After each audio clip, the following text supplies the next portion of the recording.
En ese orden de días, entonces, iniciamos la respectiva grabación. Nuevamente, muy buenos días para todos. De parte de la Superintendencia de Transporte, la Delegatura de Puertos y a través de la Dirección de Promoción y Prevención, les damos el agradecimiento a la participación de esta segunda capacitación de la Estrategia Nacional del Índice de Formalización Fluvial 2025, cuyo propósito es establecer el cumplimiento normativo de la estructura jurídica de las empresas en el sector fluvial.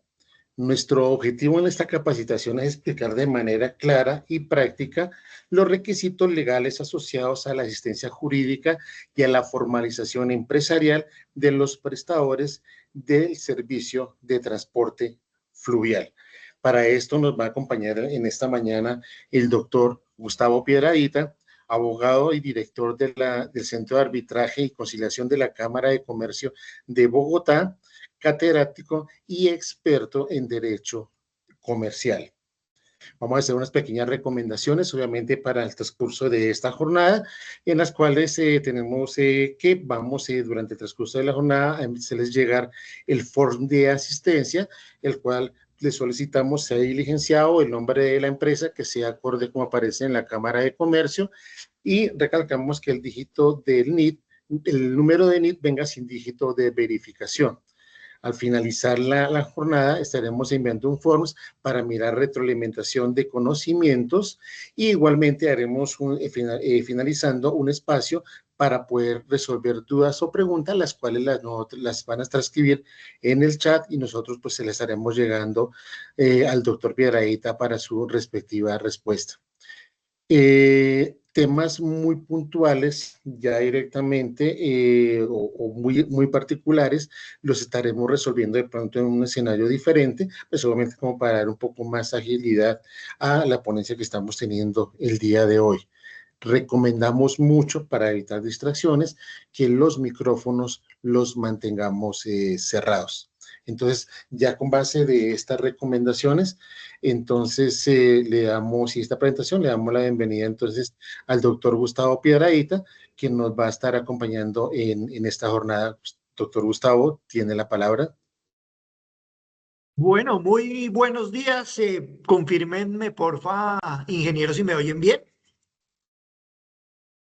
Sí, doctor, perfecto, se escucha. Bueno, pues muchas gracias. Un saludo muy especial, un agradecimiento, por supuesto, a la superintendencia por la invitación y al ingeniero Pinilla, a la doctora Evelyn, por haberme invitado a esta conversación, digámosle conversación. Yo me voy a permitir aquí un segundito, simplemente poner una presentación muy sencilla para que ustedes, pues para que podamos ir mirando lo que vamos hablando. Confírmenme, porfa, que están viendo la presentación.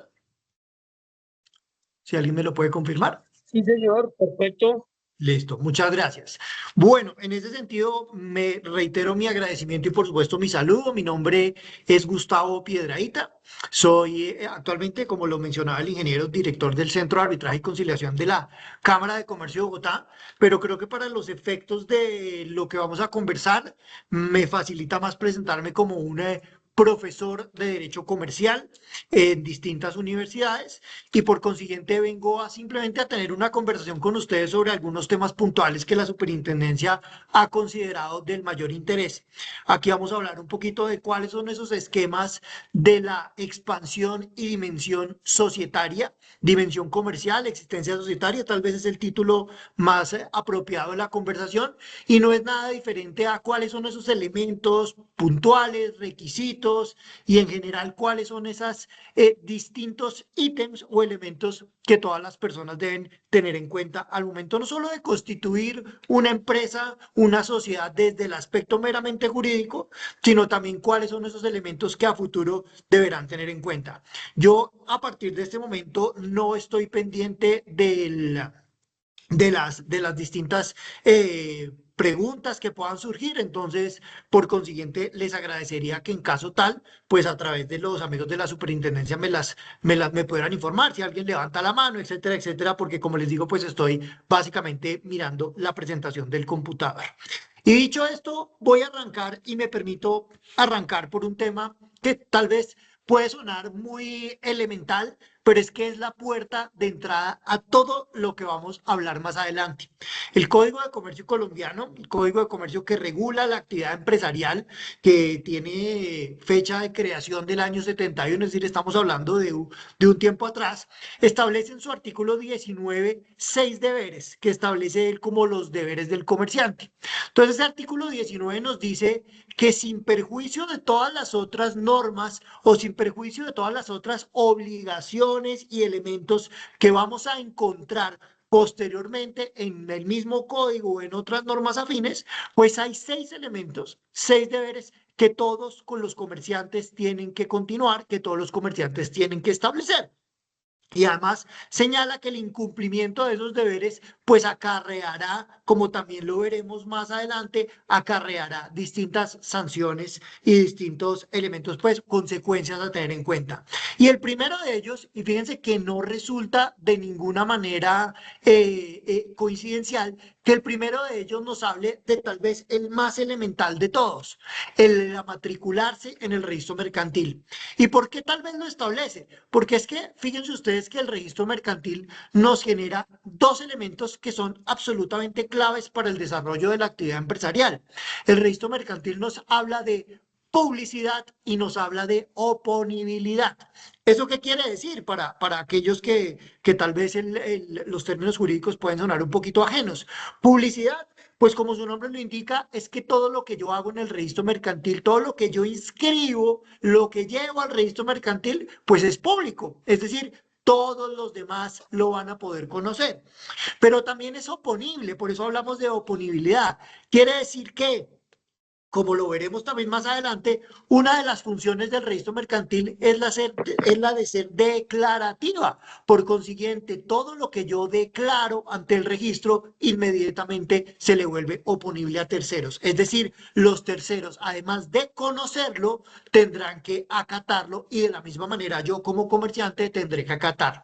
Entonces, bajo esa premisa fundamental y elemental que nos trae el registro mercantil, pues el primer deber del comerciante termina siendo ese: matricúlese, matricúlese en el registro mercantil, infórmele, haga público y haga oponible a terceros que usted está iniciando una actividad empresarial, que usted está llevando una actividad de esas que la ley considera como mercantiles.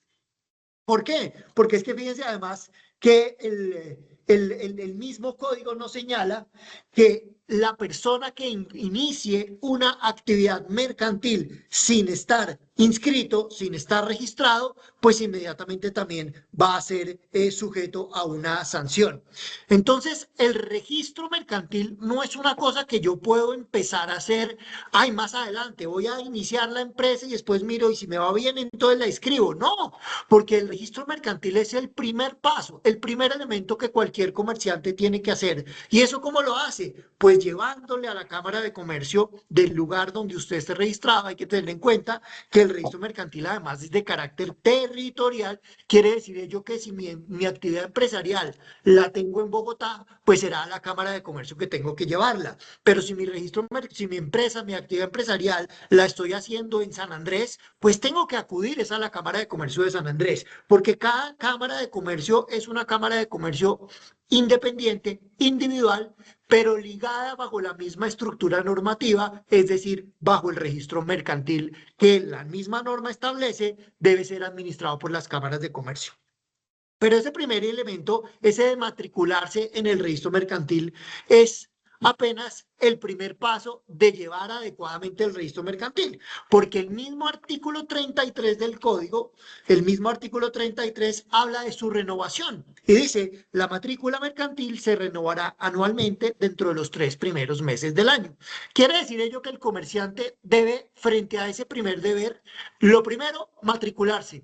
Cuando vaya a iniciar una actividad empresarial, y ya veremos cuáles son esos elementos constitutivos de la empresa, pero cuando lleva va a iniciar la actividad empresarial, lo primero que tiene que hacer el comerciante es llevarle a la Cámara de Comercio, al registro mercantil, su iniciativa a través del elemento de forma que la misma norma lo establezca, es decir, una escritura pública para aquellos casos de las sociedades de personas, las limitadas, las anónimas, por ejemplo, en el caso de la estructura anónima o en el caso de la sociedad por acciones simplificada, el documento privado. Ese es el que usted tiene que llevarle a la Cámara de Comercio para decirle, vengo a matricularme. Y entonces en ese momento la Cámara de Comercio le expedirá algo que se llama la matrícula mercantil, que es la identificación del comerciante.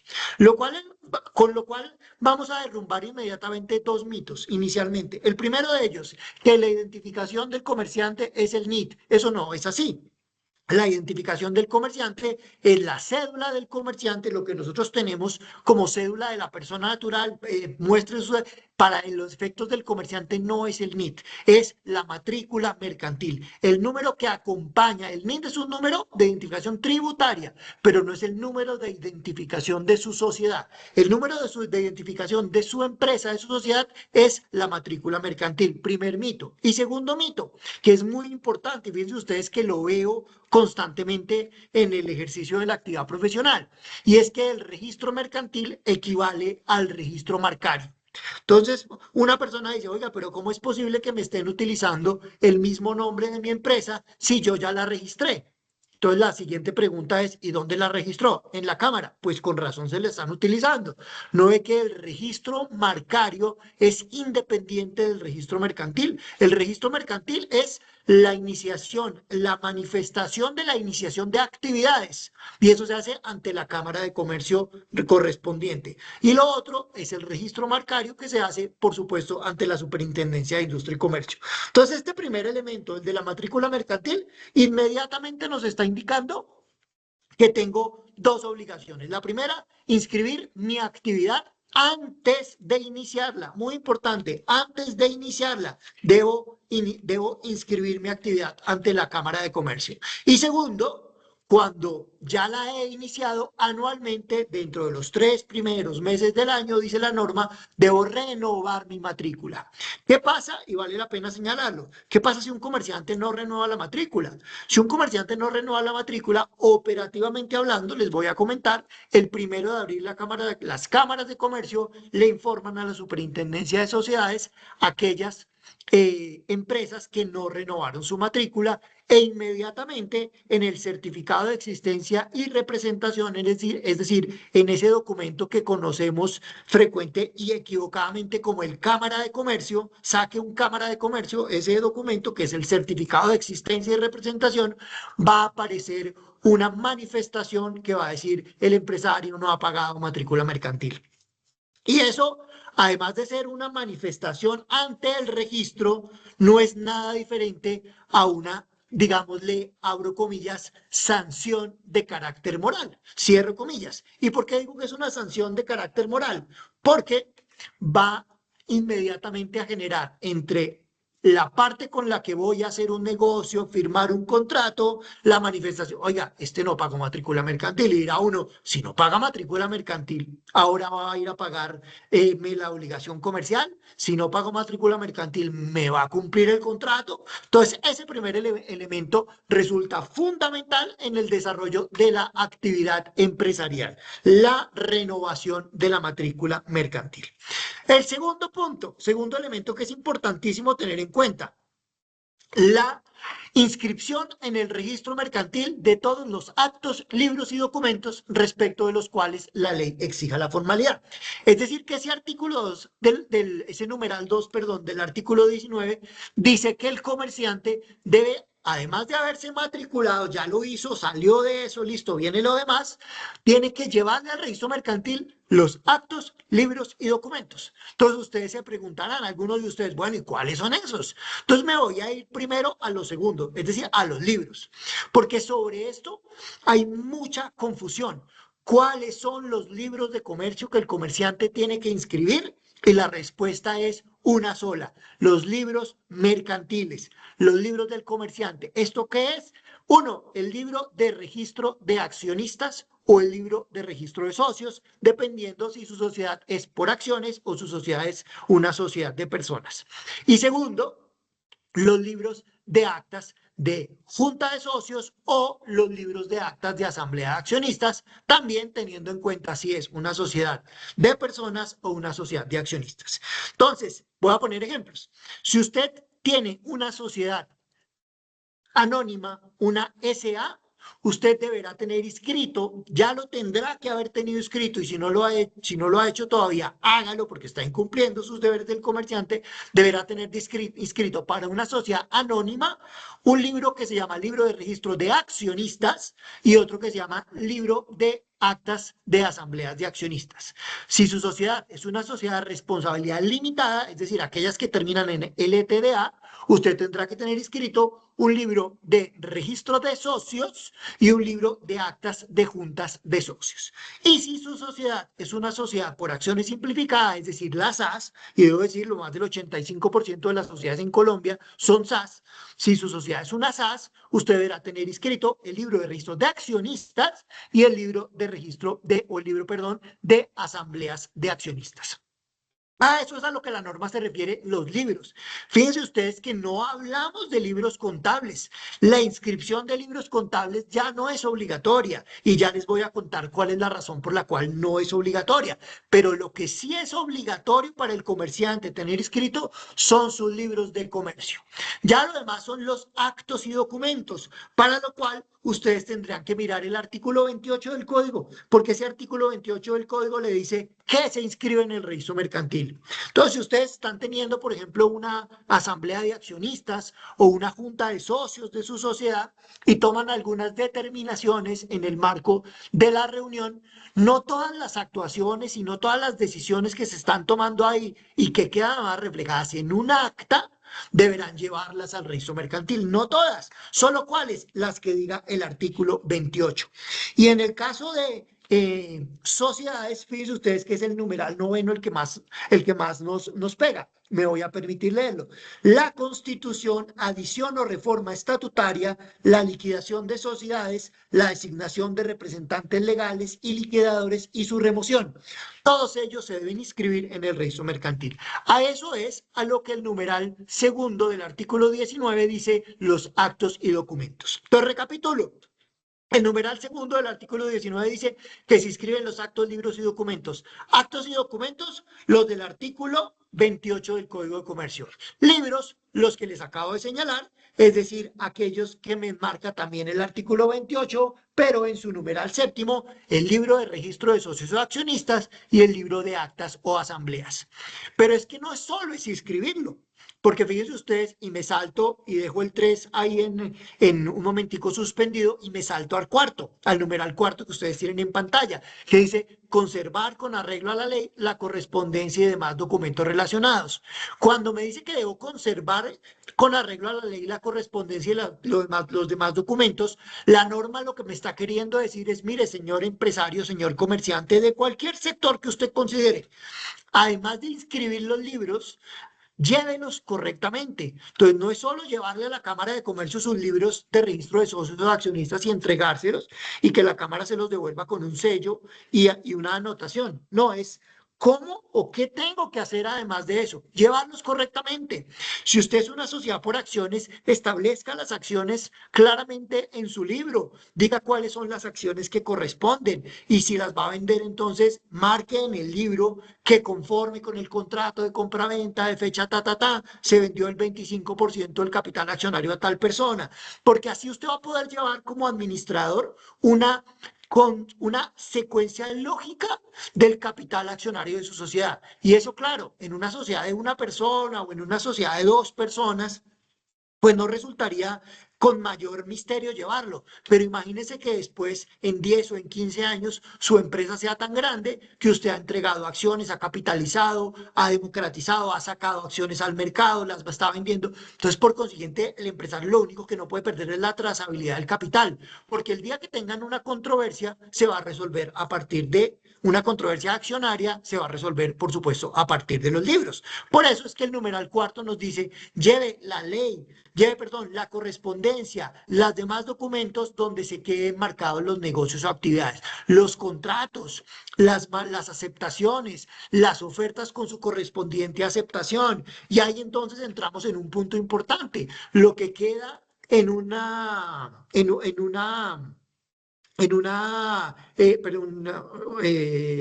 lo que queda en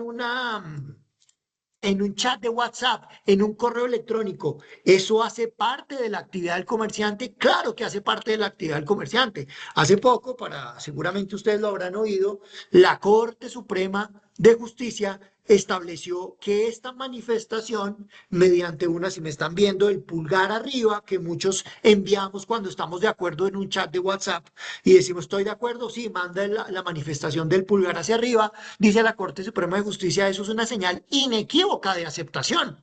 Por consiguiente, dígame si no resulta entonces relevante que el comerciante, además de los montones de papeles que todos nos encanta llenarnos de papeles y los contratos y los documentos, pues la Corte también ha sido sensata en determinar, además de eso, establezca y guarde esa información que no es únicamente la de papel, sino también puede ser la información que está guardada en un correo electrónico, la información que está guardada en un chat de WhatsApp, de Teams, de donde sea el mecanismo mediante el cual. Porque es que fíjense ustedes, y lo señalaba yo al comienzo, nuestro queridísimo Código de Comercio, pues es del año 71.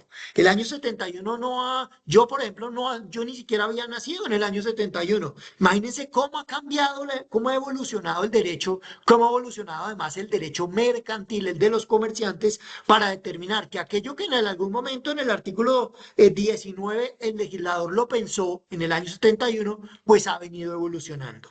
Y eso quiere decir que de esa misma manera, pues tiene que evolucionar la manera en la que el comerciante hace sus cosas. Por eso, importante tener en cuenta. Me paso al numeral quinto y dije que dejaba el tercero suspendido, no en suspenso, sino suspendido un momentico, porque a él le voy a dar una capita diferente. Pero el quinto dice, denunciar ante el juez competente la cesación en el pago corriente de sus obligaciones mercantiles. Todos hemos atravesado por momentos difíciles económicos, todos hemos atravesado por seguramente momentos en los que la inminencia en la capacidad de pago vienen las facturas y no tengo cómo pagarlas. Pues en la norma lo que prevé ahí, el numeral quinto del artículo 19, lo que prevé ahí es decirle al comerciante, si usted está atravesando por un momento de esos, háblelo, dígalo, denúncielo ante el juez competente para el efecto de la norma, pensemos, la Superintendencia de Sociedades, que otorga al empresario mecanismos para esos efectos. Está la ley 1116, que es la famosa ley de reorganización y posterior liquidación del comerciante, porque fíjense además que el espíritu de la norma es reorganizar. Entonces, señor comerciante, usted tiene problemas económicos, reorganícese y luego, si eso no es posible, proceda a liquidar. Y hace poco se expide una norma que revive el famoso decreto 560 que se expide en época de pandemia, en el que le dice al comerciante, oiga, señor comerciante, si usted tiene problemas con sus acreedores, usted está debiendo mucho dinero, usted no tiene cómo pagar, usted está atravesando por momentos difíciles, pues en vez de salir corriendo, perderse, liquidar la sociedad y adiós y nunca me encontraron, pues más bien siéntese con cada uno de sus acreedores y haga acuerdos de pago. Y yo estoy seguro, y lo pongo por si acaso alguno de ustedes en este momento está atravesando por una situación de esas, pues yo estoy seguro que un acreedor valora muchísimo más que usted le diga que los 5 millones que le debe se los va a pagar, no hoy que le toca, sino en un mes, a que usted se pierda y tengan que ir a perseguirlo y ponerle un ejecutivo y entonces después un mandamiento de pago que no le paga a nadie. Entonces, en vez de evitarnos, o más bien para evitarnos todo eso, pues el numeral quinto le dice al comerciante, no se pierda, no se liquide, no se esconda, denúnciele al juez competente, levántele la mano y dígale al juez, oiga, tengo problemas económicos y requiero hacer acuerdos de pago. Ese numeral quinto no es más bien, un comerciante cuando suscribe un contrato y entra en insolvencia, lo único que eso que quiere decir es que está cumpliendo con sus deberes del comerciante, que está cumpliendo con esa manifestación que el comerciante tiene como obligación para levantar la mano en momentos de crisis y decirle a los acreedores, al juez y al público en general, no puedo pagar, necesito entrar en acuerdos. El numeral sexto, además, también ya viene un desarrollito muy pequeño para entender justamente de qué se trata, pero entonces me devuelvo al tercero, llevar la contabilidad regular de sus negocios. Y lo primero que tengo que decir es, fíjense ustedes que cuando hablábamos de los libros, les dije, los libros contables no tienen obligación de ser inscritos en el registro mercantil. Y lo digo además porque es que el decreto ley 022 de 1995, creo que fue, no, el decreto ley, ya les digo, es el decreto ley, por aquí lo además lo debo tener, el decreto ley 022 es el decreto ley 019 del año 2012, estaba equivocado en la fecha. Ese decreto es el que dice, ya los libros contables no tiene obligación el comerciante de inscribirlos en el registro mercantil. Antes existía esa obligación. Antes el comerciante tenía que inscribir en el registro mercantil sus libros contables. Pero fíjense que empezábamos entonces a tener la duda de, ¿y cuáles son los libros? Porque una cosa es la contabilidad que lleva una empresa como Bavaria, la contabilidad que lleva una empresa como Ecopetrol, pero otra cosa distinta podría ser la contabilidad que lleva esas famosas IAS. Y no me refiero a la procuraduría, no, me refiero a la droguería, la peluquería, la panadería, la papelería, esas pequeñas tiendas que encontramos de pronto en los barrios, muy del barrio, pues ellos también tienen la misma obligación, la de llevar la contabilidad. La pregunta es, ¿la tienen que llevar exactamente igual a las grandes empresas? Pues no. Por eso justamente es que el decreto ley del año 2012, decreto ley 019 del año 2012, establece y señala, no tienen que inscribir los libros, pero tienen que llevar la contabilidad. ¿Cómo? Conforme lo que indica el artículo 48 y subsiguientes del Código de Comercio. Entonces, ustedes encuentran que el artículo 48 del 48 en adelante del Código de Comercio me empiezan a dar todo un desarrollo de cómo es y cuál es la manera en la que el comerciante tiene que llevar su contabilidad. Premisa general, tiene que llevar contabilidad. Eso no es excusa. Que no inscriba los libros en el registro mercantil no quiere decir que no la lleve. La tiene que llevar. Es obligación del comerciante llevarla. ¿Cómo la lleva?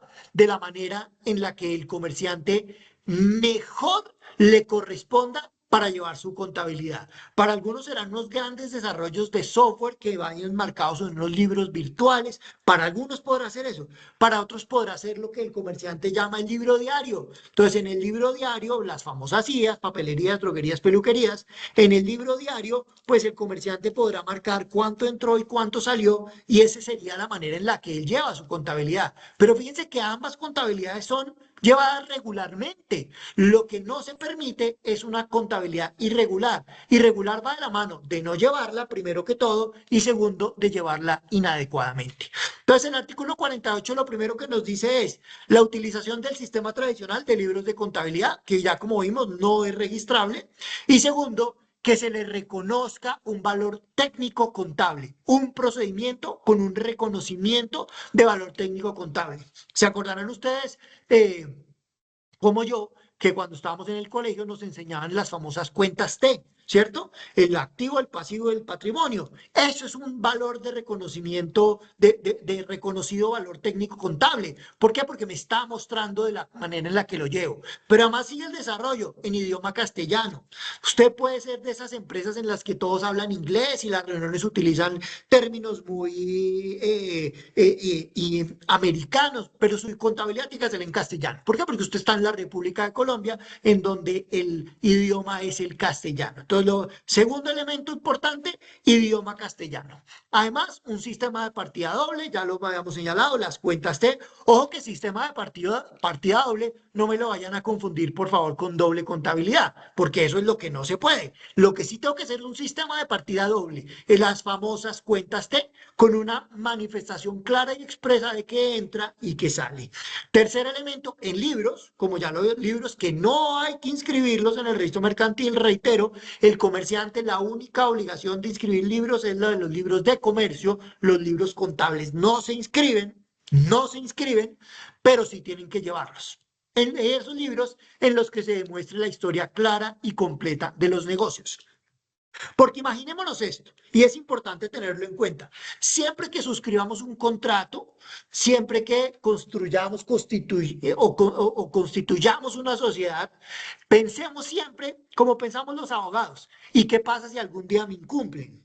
¿Cierto? Uno siempre, yo sé que uno tiene que ver siempre el vaso medio lleno y todo y ser positivo y todo me va a ir bien, claro, eso está maravilloso, pero hay que tener en cuenta que el mundo de los negocios, el mundo del derecho, el mundo de los contratos, el mundo de la empresa es un mundo lleno de vaivenes. Un día estoy bien, otro día estoy mal, un día me va a ir maravilloso, el otro día de pronto no tanto, y entonces tengo que estar previendo constantemente cuáles son las situaciones y qué es lo que va a pasar.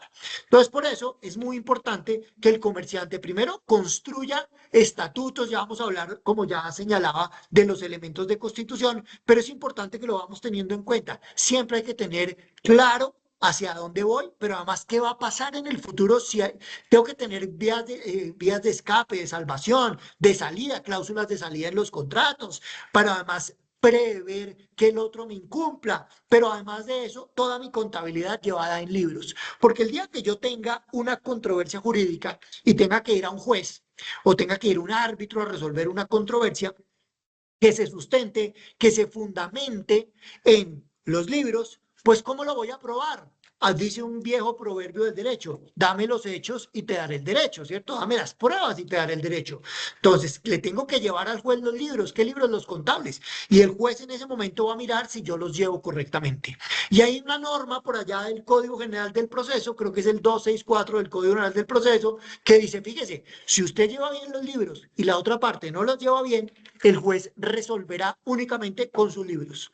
Si usted los lleva bien y el otro no los lleva, el juez resolverá únicamente con sus libros. Si usted los lleva bien y el otro los lleva irregularmente, un día bien, otro día mal, con rojas rotas, con tachones, enmendaduras, el juez va a sencillamente no tener en cuenta los libros del otro y va a tener en cuenta los libros suyos. De ahí es la importancia. Y fíjense ustedes que el artículo 19, y por eso quería arrancar por él diciendo, ese es la piedra angular, la base de todo lo que viene ahí en adelante, porque eso es lo que nos va a demostrar que nosotros debemos mantener un sistema de libros contables llevados correctamente que nos demuestren una historia clara y completa de nuestros negocios, como dice el artículo 50.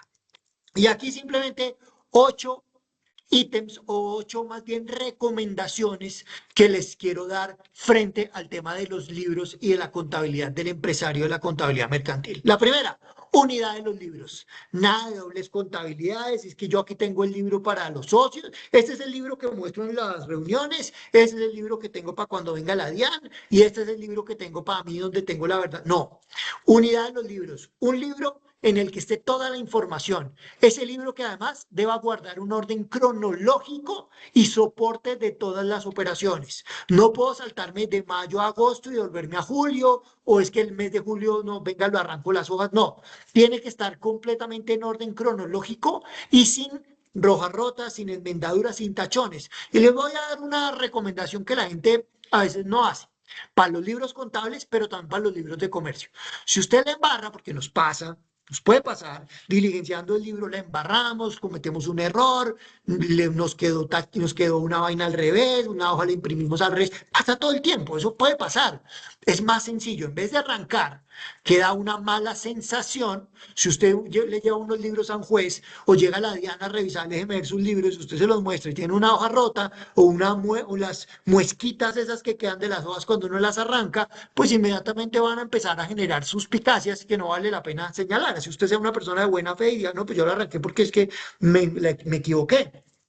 En vez de hacer eso, pues pásele con una reglita y un marcador rojo, le pasa una cosita en rojo que diga hoja anulada y listo, se acabó el problema y sigue la vida y pasa a la hoja siguiente. Y eso lo único que está demostrando es que usted, como a cualquier ser humano, la embarró se equivocó, le puso mal un número, mal un dato, pasándolo se equivocó con la digitación. Eso es mucho más sencillo. Por eso, guardar orden cronológico y soporte de todas las operaciones. ¿Qué soportes? Facturas, órdenes de compra, contratos, todo lo que manifieste, toda la ejecución contractual y cualquier documento de índole jurídico, contable o financiero que demuestre eso. Segundo bloquecito de recomendaciones, partida doble, cuentas T, que quede clarísimo. Y cuando digo partida doble no quiero decir que usted llegó a los libros y hacer la cuenta T, no. Lo que digo es, tiene que quedar absolutamente claro cuál es el ingreso y cuál es el egreso, cuál es la entrada y cuál es la salida, porque esa es la única manera de hacer las cuentas.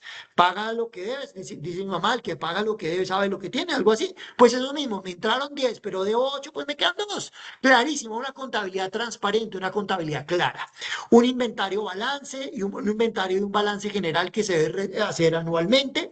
Saben ustedes además que en las asambleas las reuniones ordinarias, y ya veremos, ya llegaremos a ese elemento, pero en las reuniones ordinarias, pues el comerciante deberá presentar el balance, el inventario general y deberá ser aprobado en la primera reunión del año, la de los 3 primeros meses, dice la norma, porque ahí es la que se requiere para tomar las decisiones. ¿Cómo va a presentarlo? Si usted es el representante legal, si usted es el administrador, yo le preguntaría, ¿cómo va a hacer usted para presentarlo si no tiene la capacidad de si no tiene la capacidad de sustentarlo con un inventario, con un balance general anual? Entonces, por consiguiente, pues por supuesto, tiene que presentarlo. Tercer grupito de recomendaciones, no deben registrarse, ya lo vimos, decreto ley 019 del año 2012, no los lleve a la Cámara de Comercio porque no es necesario que los tenga registrados, siguiendo además las normas generales de contabilidad. Lo que le piden es que lleve una contabilidad debida, que lleve una contabilidad que corresponda a un valor técnico demostrado y reconocido. Y cuarto, una integridad material de los libros. Ya lo dije, nada de hojitas rotas, nada de me salto de mayo a agosto y junio y julio se perdieron en el paisaje. No, manténgalo siempre con un orden cronológico, integridad material de los libros. Si se equivoca, simplemente póngale una cruz roja que diga hoja anulada y pasa a la siguiente y la vida sigue sin ningún problema. Y una conservación. ¿Y una conservación a qué nos referimos con conservación? Ahí frente a esto, pues también la norma ha venido evolucionando a partir de los avances tecnológicos. Una cosa es mantener los expedientes que van hasta aquí de altura, porque toda la información la tengo que tener dentro de la que corresponde a los últimos 10 años, y otra que usted tenga la capacidad de escanearlos, microfilmarlos, digitalizarlos y los dispara para un archivo virtual, pero al que usted siempre tenga la capacidad de acceder. Y eso es muy importante tener en cuenta. Hay que tener la capacidad de acceder a él. Hay que tener la capacidad de en algún momento de la historia poderme ir para atrás, sacar una carpeta que ya no voy a guardar en físico, pero que sí voy a tener en un espacio virtual, simplemente para establecer las reglas. Y ya los últimos elementos acerca de la contabilidad, muchos se preguntan si son confidenciales o no son confidenciales, y para ello me refiero al artículo 15 de la Constitución, que dice: para efectos tributarios o judiciales y para los casos de inspección, vigilancia e intervención del Estado, podrá exigirse la presentación de libros de contabilidad y demás documentos privados en los términos que señale la ley. ¿Son confidenciales? Pues para las autoridades, por orden de autoridad competente, pues obviamente no.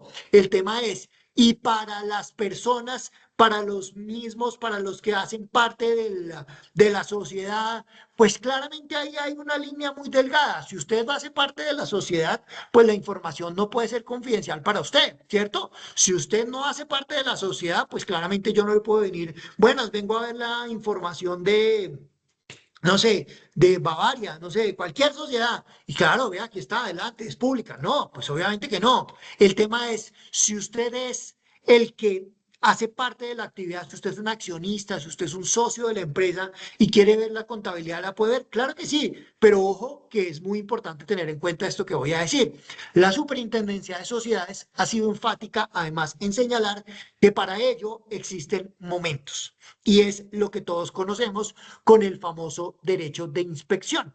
El derecho de inspección es el derecho que le confiere la norma a los accionistas, socios y asociados de una empresa para poder revisar la información. ¿Y cuándo es el derecho de inspección? El derecho de inspección se da desde el momento en que se convoca a la reunión ordinaria, a la asamblea de accionistas, a la junta de socios y hasta el día de la reunión.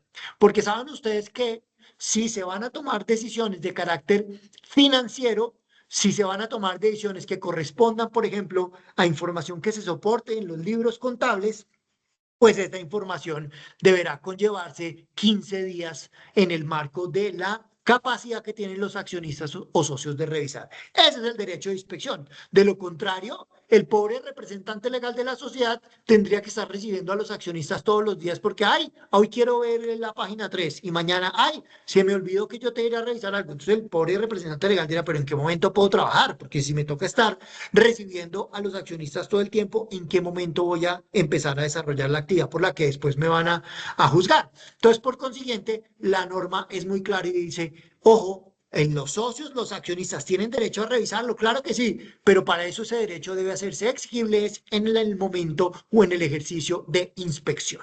Esto es lo que le señalaba, lo del artículo 264, y de ahí la importancia del Código General del Proceso, y de ahí la importancia, fíjense ustedes, de que el comerciante lleve sus libros contables de manera plena, que lo lleven de manera correcta, de manera transparente. Fíjense, nada más el numeral tercero, solo constituye plena prueba en favor de quien ejerce la calidad de comerciante, pero prevalecerá quien los lleve de manera correcta. Entonces, de ahí que ¿y por qué soy enfático en decirlo? Porque es que quiero contarles que en la vida real, cuando ustedes llevan las normas a la vida real, a donde están, a donde se puede palpar y tocar, se dan cuenta que el comerciante dice, "Ay, es que yo soy tan pequeño que para qué libro los contables. No, yo los libros después, después los empiezo a hacer. No, no, no, eso es una responsabilidad del comerciante desde el mismo momento en que se inscribe. Y por consiguiente, fíjense ustedes aquí nada más, en este sencillo ejemplo de esta diapositiva que ustedes encuentran, que a propósito yo con mucho gusto puedo compartir estas informaciones, estas diapositivas para aquel que las quiera tener, con mis amigos de la superintendencia las puedo transmitir. Porque fíjense ustedes la importancia de tenerlo. Entonces, no es porque es que la norma es caprichosa y entonces, ay, que otra vez el código de comercio, como son de canzones. No, es que de verdad, fíjense la importancia de tenerlo para que se tenga en cuenta. Y fíjense ustedes, para hacer un ejercicio simplemente de ubicuidad, ya hemos abordado 5 de las obligaciones del comerciante, vamos a la sexta, abstenerse de ejecutar actos de competencia desleal. Y esto es muy sencillo y aquí no me voy a detener mucho tiempo.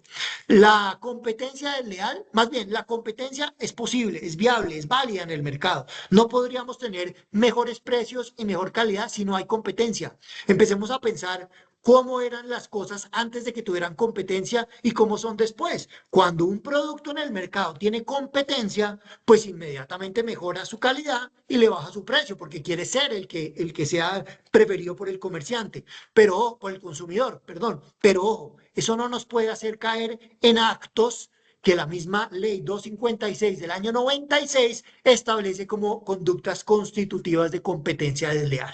Y lo vemos todo el tiempo en comerciales de televisión, cuando utilizaban voy a poner ejemplo, dos ejemplos, tres ejemplos que seguramente todos hemos visto, cuando sale una persona echándose una crema en los ojos diciendo que es una crema que revierte el envejecimiento. No, venga, usted no puede decir eso si no tiene una prueba científica de que la crema que usted promociona revierte el envejecimiento. Eso es un acto de confusión, eso es un acto de engaño.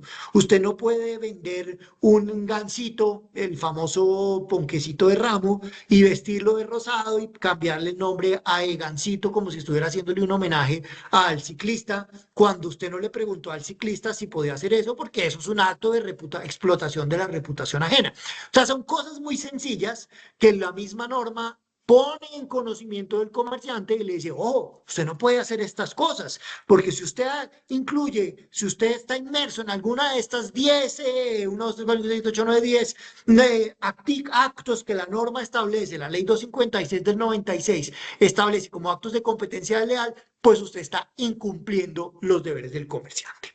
Ese es el elemento inicial por donde quería arrancar. Quería hablar de los 6 deberes del comerciante, porque fíjense ustedes que el cumplimiento de esos deberes del comerciante nos va marcando, nos va enmarcando cuál es el deber ser. No solo desde el antes, desde el momento en que yo quiero establecer, sino desde ese momento en adelante, qué es lo que tengo que hacer.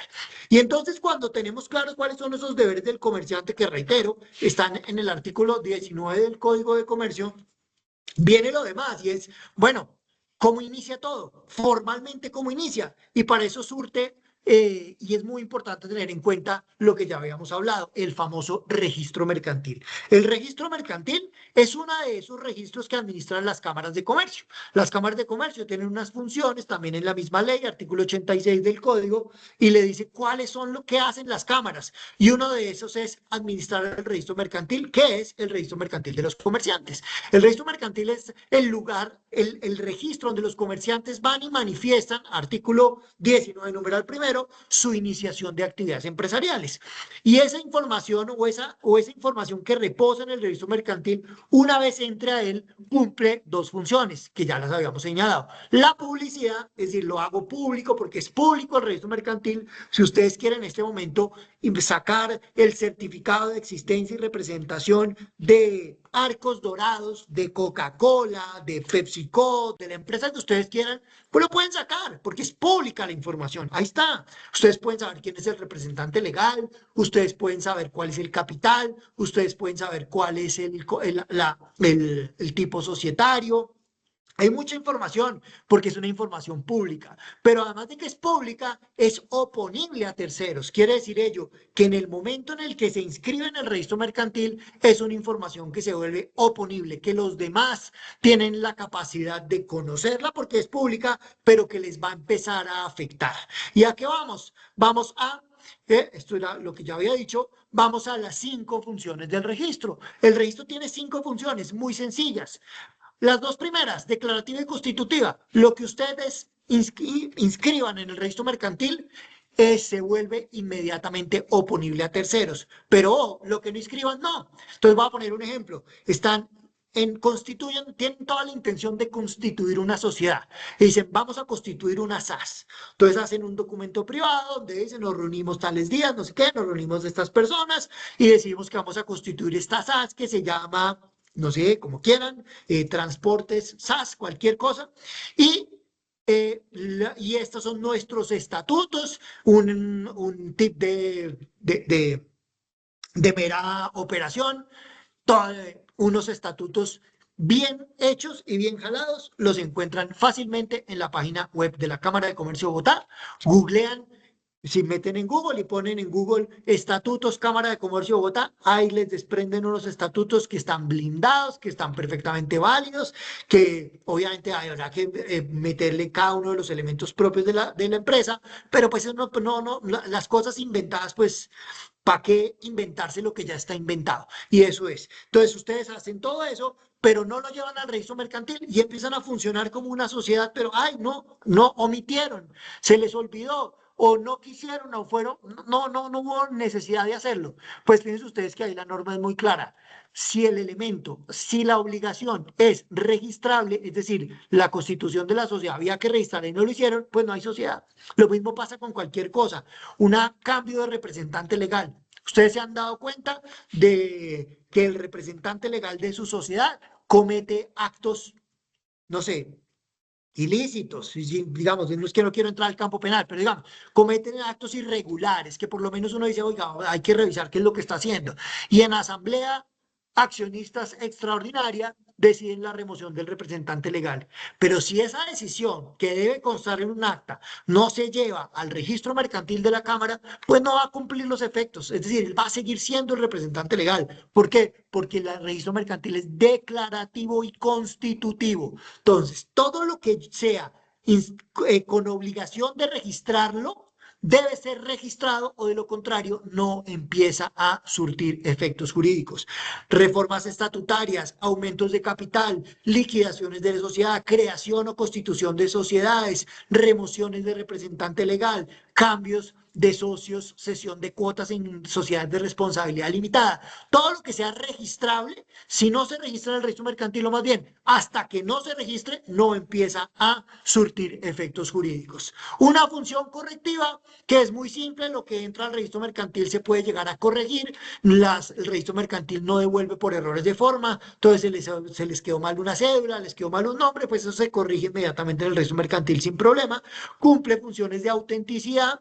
Si ustedes son muy juiciosos llevando sus libros de actas de asambleas, pero resulta que hay un acta que se les perdió, el típico se me traspapeló, no la encuentro, la tengo que subir al libro y no la encuentro, pues muy sencillo, van a la Cámara de Comercio y piden una copia auténtica de esa acta y la Cámara se las expide y se las entrega y ustedes ya pueden volver a ponerla o ponerla en su libro y ya es como si nada hubiera pasado porque tiene una función de autenticidad. Y un quinto elemento muy interesante también que es preventivo de la competencia desleal. A veces cuando estamos en la constitución de sociedades nos devanamos los sesos pensando en el nombre de la sociedad. Obviamente eso es muy importante, pues claramente va a ser la manera en la que distingue la sociedad en el mercado. Pero cuando ya hayan hecho toda esa quemada de sus neuronas y ya tengan cuál es el nombre, ya saben cuál es el nombre que le van a poner, pues hombre, échenle una miradita en una página que se llama rues, rues.org.co, pongan el nombre y así pueden saber si ese nombre ya está inscrito por otra sociedad. Eh, es de simple sentido común. No se pongan a hacer grandes gastos en material promocional y en un montón de cosas, las tacitas, bueno, imprimamos tacitas y cachuchas para la sociedad nueva. Primero miren si el nombre de la sociedad está disponible, porque si no está disponible, la Cámara de Comercio no les va a permitir el registro y por consiguiente, pues van a tener un reproceso porque les va a tocar volver a hacer el documento, corregirlo, etcétera, etcétera. Y por consiguiente, eso de preventivo de competencia desleal es muy importante, pero como su mismo nombre indica, es prevenible. Ustedes pueden preverlo porque pueden ingresar a la página que les digo, rues.org.co, y ahí pueden saber si el nombre está disponible. Eso para entrar en, digamos, un poquito en el tema del régimen societario, de qué es lo primero que tengo que hacer. Lo primero que tengo que hacer es saber que existe el registro mercantil y saber que el documento tiene que ir incluido. Porque entonces viene ya a una pregunta que la gente siempre se hace, bueno, ¿y cuál es el tipo societario? ¿Cuál es el mejor tipo societario? Yo dicto una clase en la Universidad Javeriana que es una clase de sociedades, se llama el contrato de sociedad. Y en el contrato de sociedad, entonces, la primera pregunta que yo les formulo a los estudiantes, estos son posgrados, una materia de la especialización, la primera pregunta que les hago es, ¿cuál es el tipo societario, el mejor tipo societario? Y eso levantan la mano, la SAS, la limitada, la no sé qué. Al final después de dejarlos opinar un montón de tiempo, pues les digo, no, ¿sabe que no? El mejor tipo societario es el que a usted le sirva. Y eso es importante tenerlo en cuenta. Realmente lo menos importante de estructurar una sociedad es el tipo societario. ¿Por qué? Porque es que eso va a depender de sus necesidades y va a depender de qué tantas formalidades usted quiere revestir la sociedad. Y no quiero decir que unas sean menos formales, no, quiero decir que unas son más novedosas, que unas son más afines a la evolución del derecho comercial. Seguramente todos sabremos que existe algo que se llama la SAS, Sociedad por Acciones Simplificada. Venga, la Sociedad por Acciones Simplificada es el tipo societario más novedoso que se ha hecho en América Latina en los últimos 50 años. Es más, es una estructura societaria que ha venido siendo copiada de buen término, utilizando el término copiar de buena manera, que viene siendo replicada, utilizada en otras legislaciones. ¿Por qué? Porque es que permite usted evitar, primero, la famosa escritura pública ante la notaría, y entonces cada vez que yo quiero hacer una reforma estatutaria porque quiero cambiar el representante legal, tengo que volver a la notaría, volver a la escritura, eso me toma más o menos 10 o 15 días hábiles, pues eso es tiempo para el empresario, ¿cierto? Eso es oro para los abogados porque pues a nosotros nos gustan todas las minucias, pero para el empresario no. Entonces el empresario lo que quiere es algo rápido, flexible, eficiente, célere, que pueda hacerlo de una manera rápida. Pues eso, para eso las haces es fundamental. Pero ojo, eso no la convierte en el mejor tipo societario del universo, no. ¿Por qué? Porque es que también si usted de pronto le sirve más una estructura como la limitada, donde es una sociedad de personas, donde usted maneje cuotas y no acciones, pues va a depender mucho de usted. Entonces, por eso no hay yo no puedo decir es que la SAS es la mejor o la limitada es la mejor, no, va a depender de lo que usted realmente quiera. Pero hay que tener en cuenta tres elementos, sea cual sea el tipo societario que usted elige. Primero, que hay un principio, como nos llamamos los abogados, de tipicidad. Quiere decir ello, usted no puede inventarse las normas. Usted no las puede inventar. Usted no puede inventarse los elementos de la sociedad. Entonces yo quiero una SAS, pero una SAS con los elementos propios de la sociedad limitada. No, eso no se puede. Entonces, o elige limitada y se somete a las normas de la limitada, o elige una SAS y se somete a las normas de la SAS, o elige una anónima y se somete a las normas de la anónima, o una comandita, en general, lo que usted haya decidido. Pero principio de tipicidad, es decir, las normas están y los tipos societarios están establecidos en el código. Entonces, elígala. Segundo, tiene que haber autonomía de la voluntad privada, es decir, aquí elige usted la que usted quiere y a partir de ahí, conforme con las normas, lo desarrolla como usted quiere. Por ejemplo, la SAS no requiere junta directiva. No es obligatoria la junta directiva. En la anónima sí, pero usted decide si la quiere. La SAS no en todos los casos obliga a tener un revisor fiscal. La anónima sí, pero usted en la SAS decide si la quiere. Usted decide si quiere establecerle juntas directivas, por ejemplo, con reuniones mensuales. Si usted, eso va a depender de la autonomía de la voluntad de las partes que la conforman. Además, la estructuración de cargos, que el representante legal suplente, las cuantías en la estructuración o suscripción de contratos por parte del representante legal, todo eso hace parte de la autonomía de la voluntad de ustedes, de cada una de las personas que la constituyan. Entonces, bajo esos tres elementos debe empezar a surtirse toda la estructura de la sociedad. Primero, elijo el tipo de sociedad que yo quiera bajo un principio de tipicidad. Segundo, establezco las normas y las reglas propias conforme con lo que cada accionista determine, cada socio o accionista fundador determine, pero tercero, lo que yo determine debe ser compatible con el tipo de índole de la sociedad. Y entonces aparece nuestro artículo 98 del código. Y el artículo 98 del código nos dice lo siguiente, es muy corto y me permito leerlo. Por el contrato de sociedad, dos o más personas se obligan a hacer un aporte en dinero, en trabajo o en otros bienes apreciables en dinero con el fin de repartirse entre sí las utilidades en la empresa o la actividad social. Es decir, que todo surge con algo que se llama el contrato.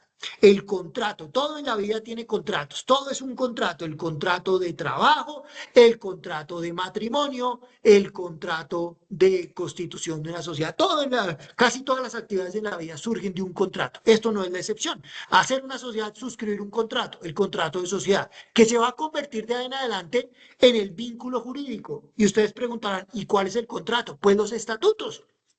Eso que usted ha constituido, que ha marcado como el estatuto de constitución, el acto de constitución de su sociedad, volcado en algo que llamamos comúnmente como los estatutos, es su contrato, porque es que ahí están las reglas y las condiciones del juego, ahí están las reglas establecidas en las que usted va a decir, venga, yo aquí, este es el marco en el que me muevo, este es el vínculo jurídico que une a los socios, como lo dice el artículo 98, y que reglamenta las relaciones.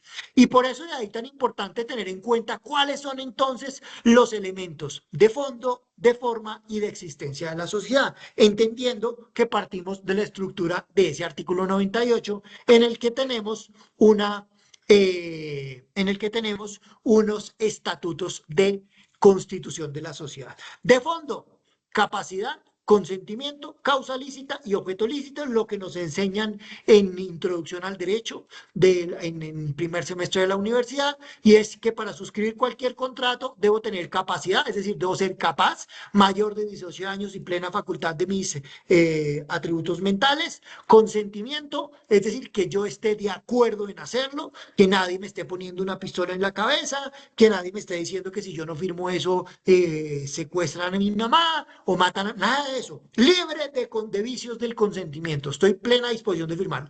Y tercero y cuarto, que tenga una causa lícita, es decir, que la causa para hacer el contrato sea válida ante la ley y que el objeto, es decir, que la cláusula, mi intención de hacerlo, pues también vaya conforme a la ley. Unos elementos de forma que va a depender ahí sí del tipo societario en el que nos enmarquemos. Entonces, si es una sociedad anónima, la norma establece que tiene que tener, déjenme un segundito, respondo aquí una cosa que me marcan, digo que estoy en una capacitación, sí, perdón, sí.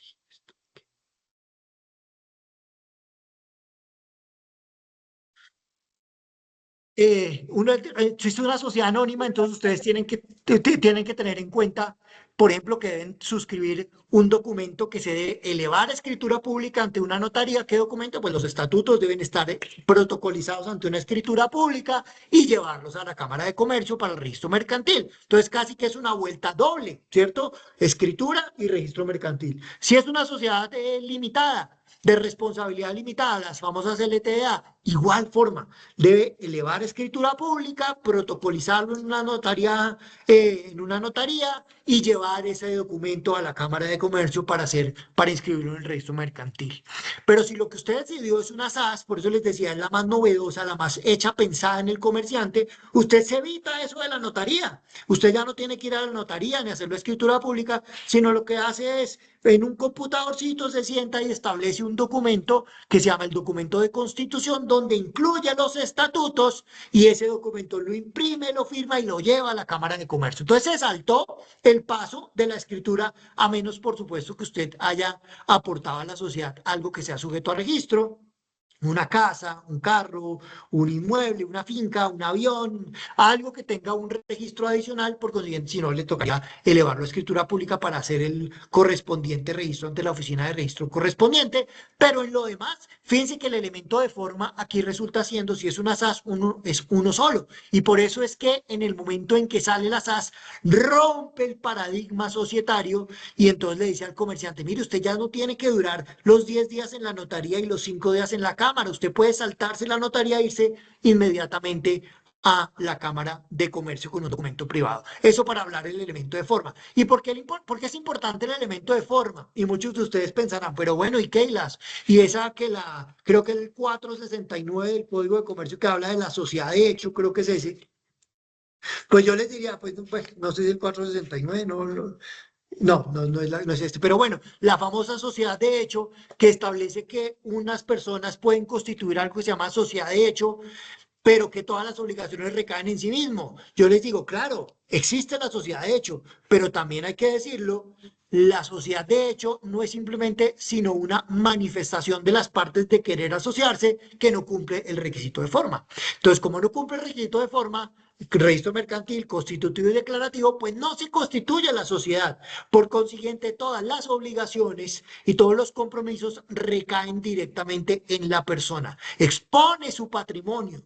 Recuerden ustedes que uno de los elementos importantes de la constitución de una sociedad es el de proteger el patrimonio de la persona, porque no estamos nunca ajenos a un incumplimiento, no estamos ajenos a que nos vaya mal, a que se cae el negocio, a que no salió el contrato, a que invertí un montón de plata y me tumbaron. Nadie está ajeno a ese tipo de situaciones, son avatares del mercado. Claro, pero lo que usted tiene que hacer es proteger su patrimonio. Y eso la persona natural está más expuesta que la persona jurídica, porque la persona jurídica está revestido de algo que ustedes seguramente habrán oído, el famoso velo corporativo. No sabemos qué está detrás, ni sabemos, ni tenemos por qué saber cuál es el patrimonio de las personas que están detrás. De ahí la importancia de cumplir con el requisito de forma. Ya sabemos el de fondo, pero el de forma resulta de la mayor importancia. Y viene el tercer elemento, los elementos de la existencia. Y los elementos de la existencia vamos a hablar tal vez de cuatro. Los tres primeros los encontramos en el artículo 98, pluralidad de personas, claramente, que tienen, pues estamos hablando de una vida en común, de una sociedad. Ahora, tienen que haber dos o más personas. Alguien levantará la mano o pensará, decir, sí, pues si la SAS es de una persona, sí, de acuerdo, pero acuérdense que la SAS viene como un factor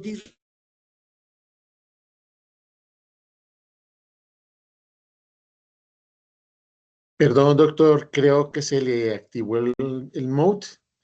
Quedó sin Ya, sonido. ahí, Sí, ahí, doctor, gracias. pero hace mucho, o sea, llevo hablando No, solo. acabo con la Ah, última, con el último slide, se le fue ok.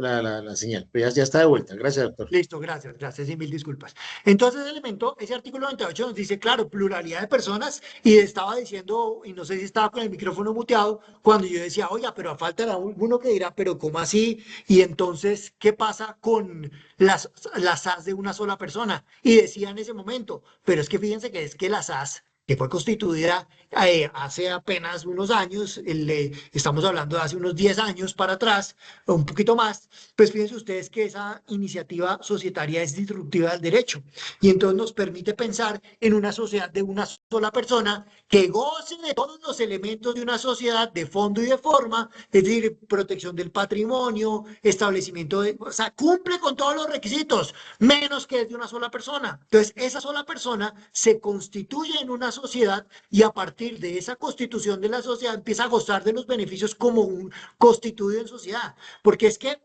el derecho ha evolucionado tanto que ha terminado dando la vuelta.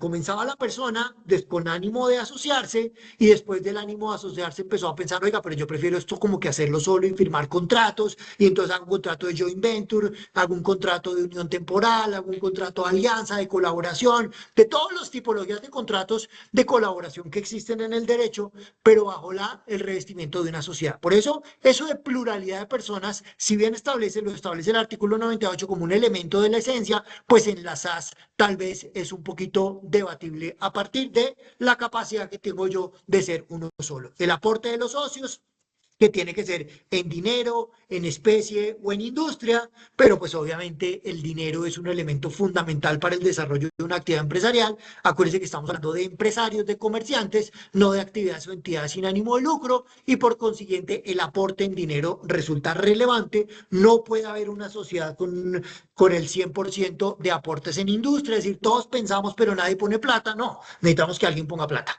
Por consiguiente, el aporte es fundamental y perseguir un beneficio repartible. Claramente todos los que se asocian, todos los que buscan una actividad empresarial están esperando que en la primera reunión del año se determine el reparto de utilidades. Todos van por eso, nadie pone plata para una actividad empresarial esperando no recibir nada, nadie. Todo el mundo está esperando recibir algo, es la persecución de un beneficio repartible. Pero hay un cuarto elemento que lo pongo en negrilla porque no hace parte del artículo 98, pero que sí genera cierto debate en la doctrina y es el ánimo de asociarse. Y yo soy de los que consideran que una sociedad sin que los socios tengan el ánimo de asociarse, pues no resulta una sociedad, resulta casi que una comunidad. Pero claramente yo tengo que estar de acuerdo en quererme asociar, que no es lo mismo a estar de acuerdo en el disenso. O sea, yo puedo tener, yo sí, yo me quiero asociar y estoy dispuesto a asociarme con 5 personas y constituir una sociedad. Eso no quiere decir que esté limitando mi derecho a decir no estoy de acuerdo. No,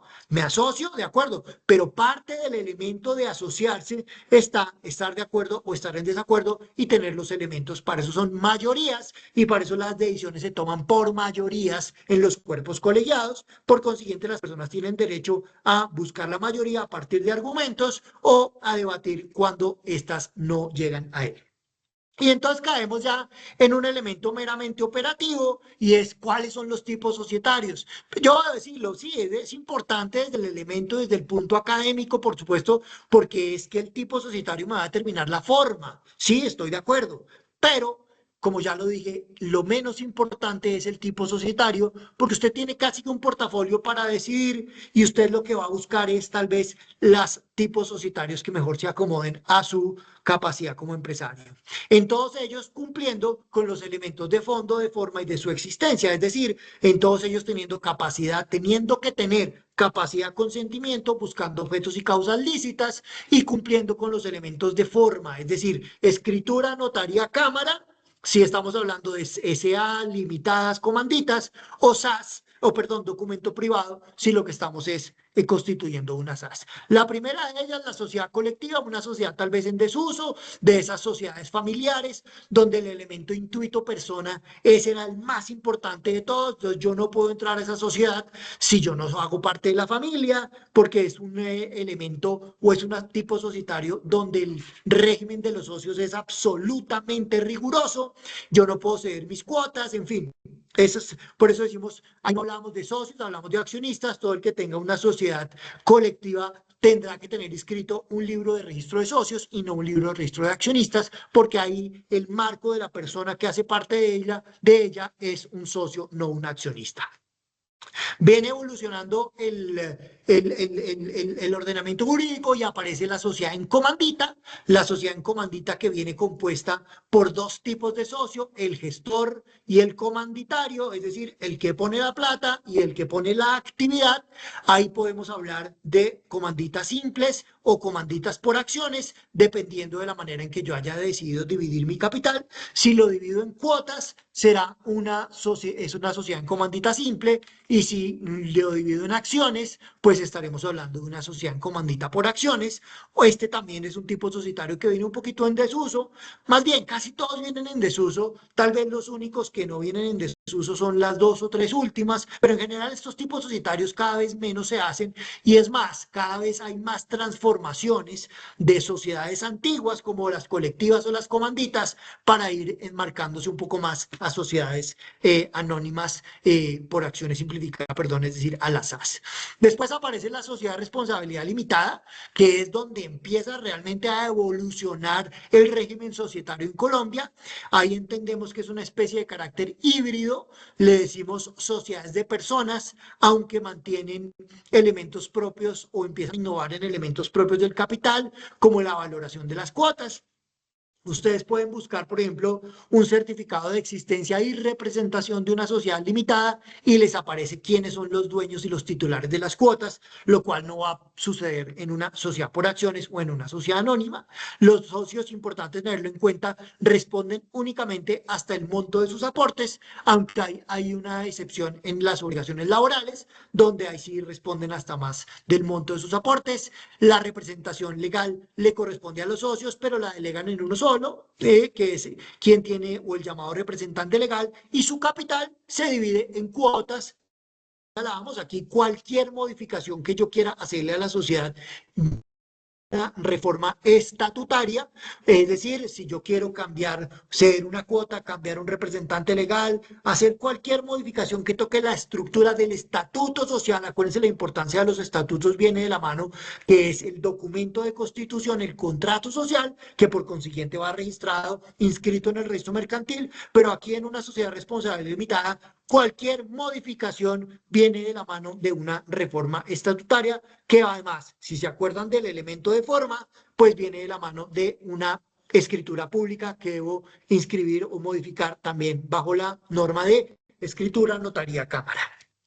Viene la sociedad anónima, donde ya cambia la perspectiva. Ya no hablamos de intuito persona, ahora hablamos de intuito rey. Hay un elemento de intuito rey, es decir, yo hago parte de la sociedad porque tengo el recurso y el dinero para ser parte de la sociedad. Es una sociedad de capital 100%, en el que ya no importa quién es la persona, sino cuánto tiene la persona, porque compro las acciones y mi capacidad de tomar decisiones en la sociedad viene de la mano de la cantidad de acciones que yo tenga. De ahí muy popular, si yo tengo el 51%, pues así no tenga la totalidad, pues soy el único que puede tener la capacidad de tomar decisiones. Si me alío con unas personas que en conjunto hagamos más del 51, pues tendremos también la capacidad de tomar decisiones, porque es un elemento intuito rey en todo momento. Tiene 13 tipos de capital, importante mantenerlo en cuenta, que es el que cualquier empresario tiene que inscribir en el registro mercantil, manifestar en el registro mercantil cuando vaya a iniciar su sociedad: el autorizado, el suscrito y el pagado. rápidamente el autorizado al que yo quiero llegar.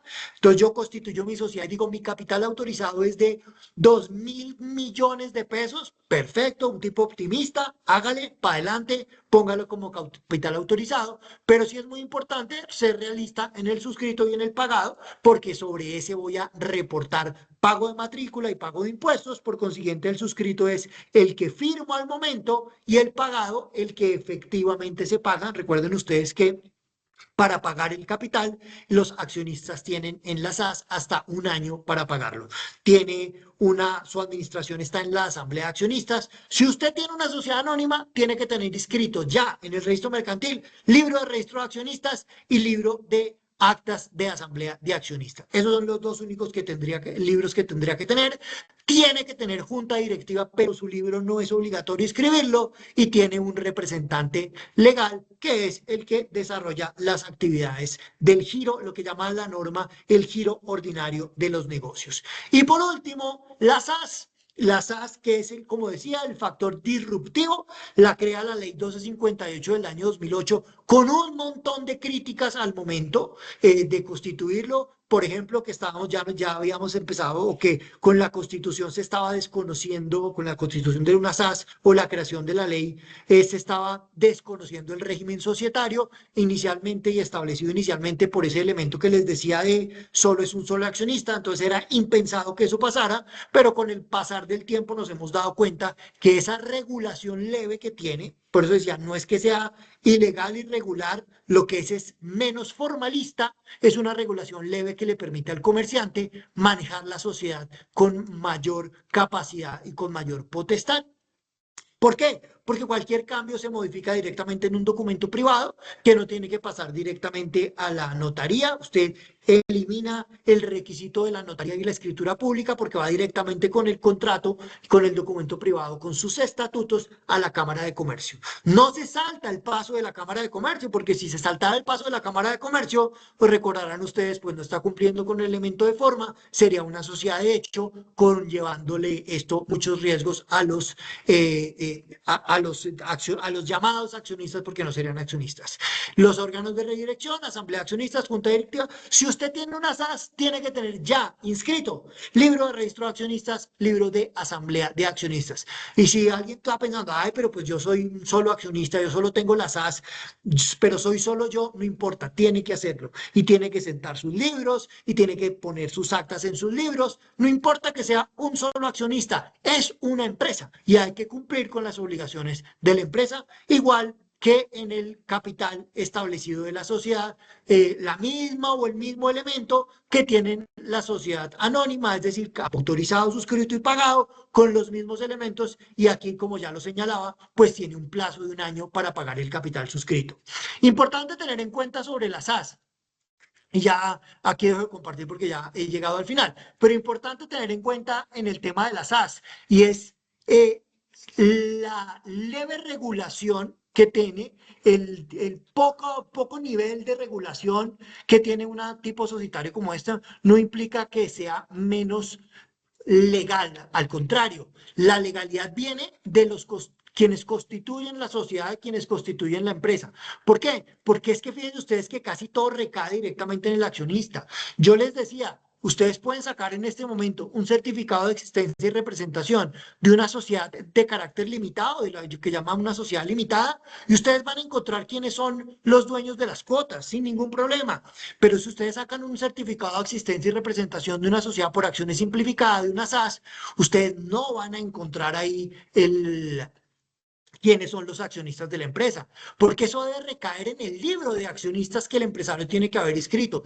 Nadie le va a revisar ese libro periódicamente. Usted lo escribe en la cámara en blanco, pero la cámara jamás se lo va a volver a pedir. ¿Se lo va a pedir quién? Una autoridad competente solo si hay un conflicto. Usted lo va a aportar a un juez o a un tribunal arbitral solo si hay un conflicto. De ahí la importancia de llevarlo adecuadamente. Y es por eso que me devuelvo simplemente, y con esto, ingeniero y doctora Evelyn, yo concluiría, pero me devuelvo simplemente al elemento con el que arrancábamos, es decir, la primera diapositiva que decía deberes del comerciante. Por alguna razón, todo arrancó ahí. Por alguna razón, yo inicié hablando del artículo 19 del código, porque fíjense ustedes que es que ese artículo 19 es el que nos emana todo el carácter del comerciante y todas las obligaciones que los empresarios, los comerciantes deben sostener a lo largo del desarrollo de la actividad, iniciando con el simple registro mercantil. Es que yo no puedo iniciar actividades comerciales si no estoy inscrito, porque me acarrearía una sanción. No puedo hacerlo, pero no puedo estar inscrito y pensar que ya con eso cumplí. No, estar inscrito, pero además inscriba los libros, pero los actos y los documentos, pero lleve la contabilidad, pero absténgase de ejecutar actos de competencia del LH. O sea, el desarrollo de los artículos, los 6 numerales del artículo 19 le están emanando al comerciante realmente todas y cada una de las obligaciones que ese comerciante debe sostener hasta el momento en el que decida liquidar la sociedad o que entre la sociedad en estado de disolución por las razones también que la misma norma o que el contrato haya establecido. Importante tener en cuenta todos el artículo 28 del código que le marca cuáles son los actos que se inscriben en el registro mercantil. Y desde los más simples, el acto de constitución, los estatutos, el documento de constitución, tiene que estar inscrito en el registro mercantil porque ese es el contrato, las reglas de juego para de ahí en adelante la sociedad pueda cumplir bajo los términos y condiciones, recuerden el principio de tipicidad y el principio de la autonomía de la voluntad privada, bajo los elementos que el mismo comerciante ha establecido. Eso, Adri, sería todo lo que de mi parte iba a abarcar en el tiempo en el que muy amablemente mis amigos de la superintendencia me invitaron a participar. Por supuesto, si hay alguna pregunta, ingeniero Pinilla, doctora Evelyn, yo con mucho gusto, si está en mi capacidad, la podría responder.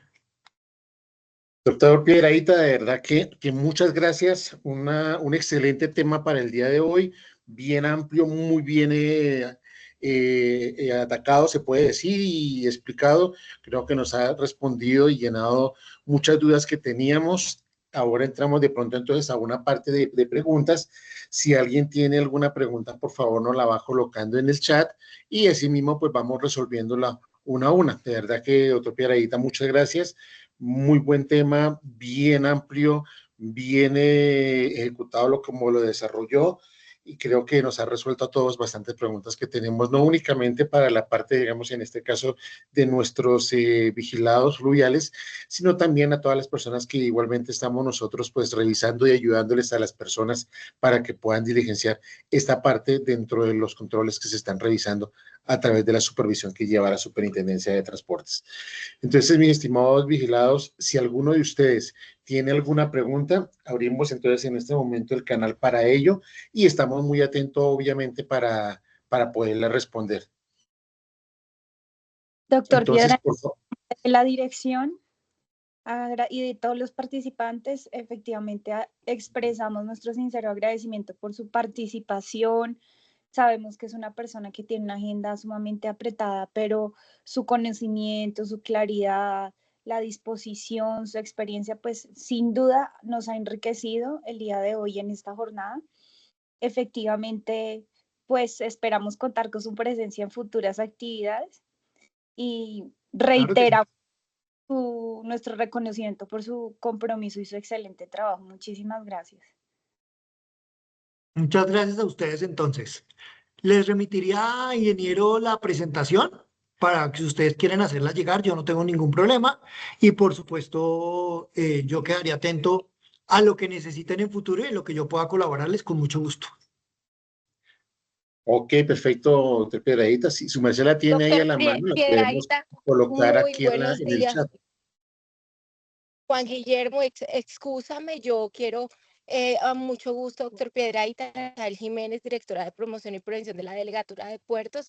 En nombre de la superintendencia, reitero el agradecimiento por parte de Juan Guillermo, de Evelyn y de todo el equipo por brindarnos este espacio. Como bien lo menciona Evelyn, sabemos que su agenda es muy apretada, entonces todo nuestro agradecimiento por reservar parte de su tiempo para poder socializar su conocimiento a todos nuestros vigilados. Muchísimas gracias y pues esperamos contar con usted en próximas oportunidades y también muchísimas gracias a todos los asistentes, a esta capacitación, la cual pues quedará cargada en los canales dispuestos por la superintendencia para que la puedan consultar en cualquier momento. Y pues nada, aquí estamos desde la superintendencia para brindar el apoyo que se requiera desde la dirección. Muchísimas gracias a todos. Ahora sí, Juan Guillermo, Evelyn, doctor Gustavo, pues les doy la palabra pues para que procedamos por si hay alguna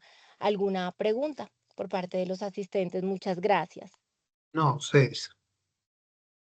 Tengo una pregunta acá del señor Orlando Antonio Triana. Dice, dice, buen día, si tengo una sociedad colectiva y queremos convertirla a una SAS, ¿qué paso debo seguir? Debe hacer un acta de la sociedad, de su órgano decisorio, en la que los asociados, los miembros de la sociedad tomen la determinación. Esa acta usted la lleva a la Cámara de Comercio y obviamente tiene que quedar clarísimo su determinación de transformar la sociedad. Eso es una transformación, una decisión de transformar la sociedad.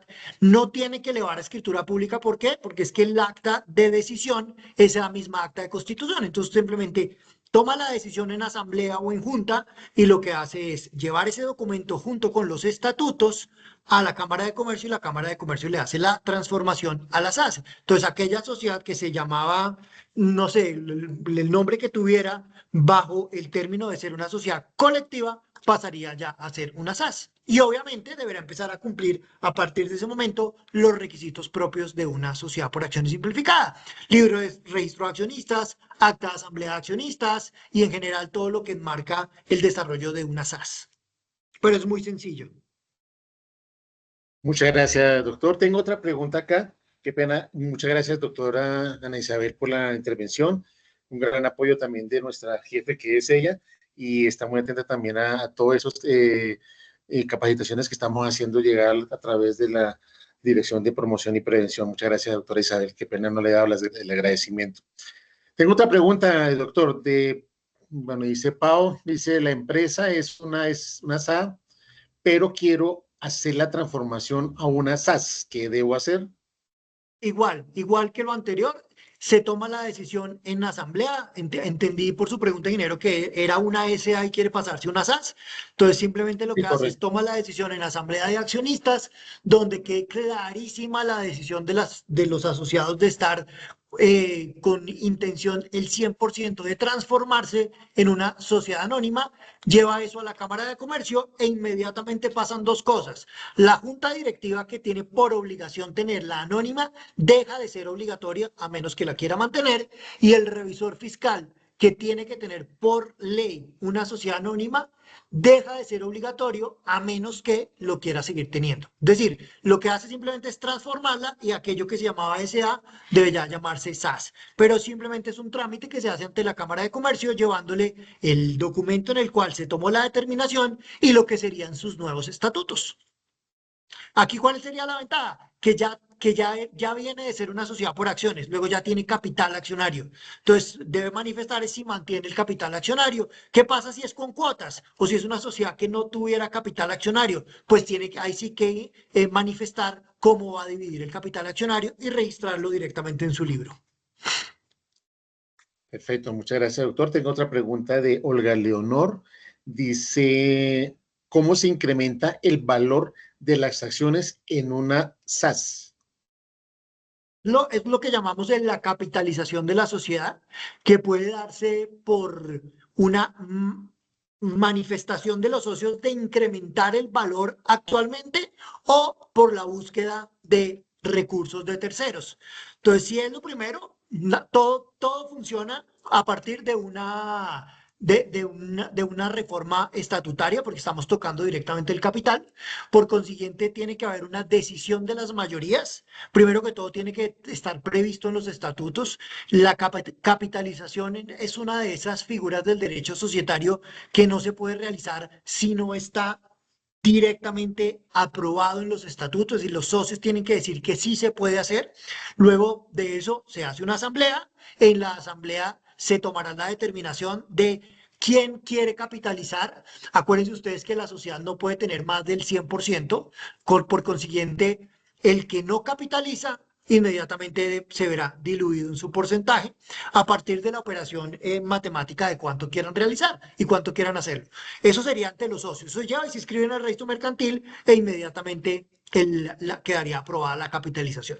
Si por consiguiente lo que se busca es capitalizar a terceros, ahí sí es un procedimiento un poco más extenso, ingeniero, porque tiene que suceder la oferta de acciones, la oferta de emisión y colocación de acciones, para que la sociedad pueda ofrecer acciones a terceros, valorarlas a partir de una figura que en derecho conocemos como la oferta, que debe cumplir los mismos requisitos y los mismos elementos del código, y a partir de ahí, una vez los socios también lo hayan determinado y aceptado, pues se podrá establecer la capacidad y la posibilidad de hacerlo, cumpliendo obviamente con todos los requisitos. Pero todo es un elemento meramente formal, debe cumplir simplemente unos elementos propios de la toma de decisiones que se hacen simplemente en asambleas. Perfecto, doctor, muchas gracias. No veo más preguntas en el chat. No sé si alguien desea hacer alguna otra pregunta, aprovechando que tenemos en este momento el espacio para esas preguntas, antes de enviarles entonces nuestro cuestionario para retroalimentación de qué tanto vimos esta mañana. ¿Alguien más desea alguna pregunta?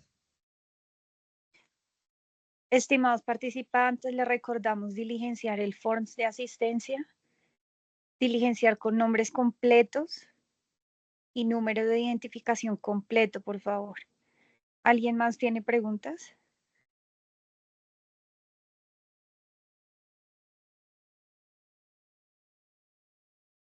No sé, doctor Piedradita, si de pronto mientras estamos en este lapso de preguntas, si de pronto alguien está anotando alguna más y mientras hacemos el form de retroalimentación, no sé si pudiéramos compartir a través del chat de nosotros para que les quede de una vez a ellos esta exposición de las diapositivas que tiene, y de una vez que les llegue directamente a ellos, y aprovechamos este recurso para que sea de una vez mediático. Claro que sí, ya mismo. A ver, lo grabo aquí. Ahí les acabo de hacer llegar nuevamente el form de la asistencia para que por favor lo diligencien, y obviamente con la información tal como aparece en la Cámara de Comercio, como lo dije en sus inicios.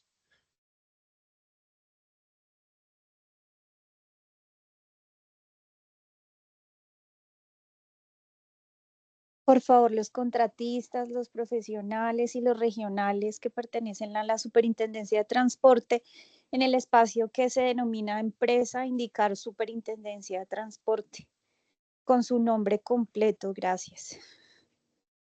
Bueno, tengo uno de Yaguará. Gaviotas Yaguará dice una pregunta. Buenos días.